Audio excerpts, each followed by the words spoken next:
The France government, we cannot forget Napoleon Bonaparte.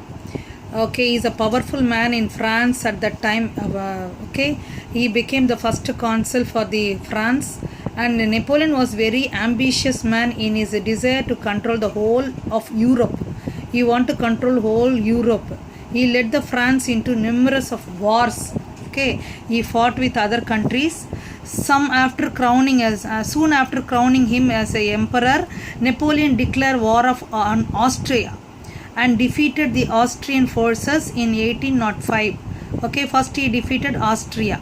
In the same year, he defeated combined armies of Austria and Russia in the Battle of Austerlitz. Okay, in 1806, France defeated Prussia and routed the Russian army in the 1807. Okay, thus the large part of Europe came under the control of France. Austria, he defeated Austria and Russia, then Prussia, and he brought many places under the control of France. Napoleon military campaigns were very fired by the one motive, that is they want to capture the places.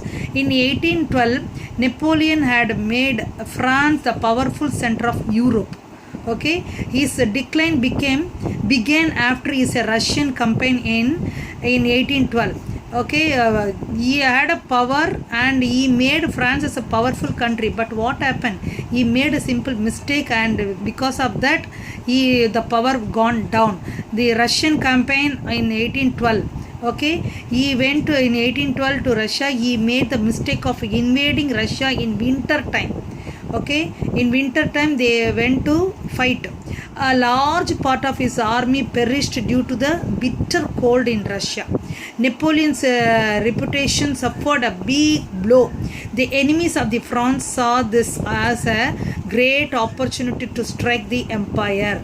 Napoleon became the great France became the great power in Europe because of Napoleon. He had many enemies, so they waiting for one chance for Napoleon. This mistake, the great mistake of Russia, Napoleon invaded Russia in the winter time. Many of the soldiers died, so that was the opportunity to strike the empire. Okay, so the emperor, European powers such as Sweden, Austria, Prussia, they all defeated by Napoleon. So they all together joined together, who all are Sweden, Russia, Prussia, all joined together, made a Russia formed the alliance and defeated France in the Battle of Leipzig in 1813. Okay, they had a chance, and then they defeated France. Okay, and then what happened, the allied forces occupied Paris, capital of France,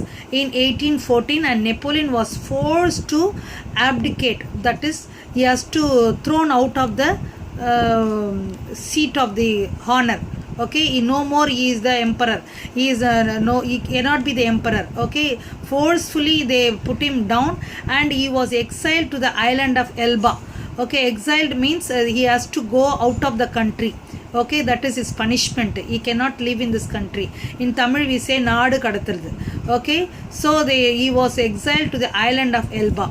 Napoleon, however, refused to accept his defeat. He don't want to accept the defeat. He gathered a small army with which he marched to Belgium, but he was defeated once again in the Battle of Waterloo in 1815. This battle shattered Napoleon's dream of returning to power. The British exiled Napoleon to the island of Helena. Okay, that place we call Helena the island, where he died in 1821. He died in 1821. So he is a great man, Napoleon. We cannot forget him. And the timeline for this lesson: the Stamp Act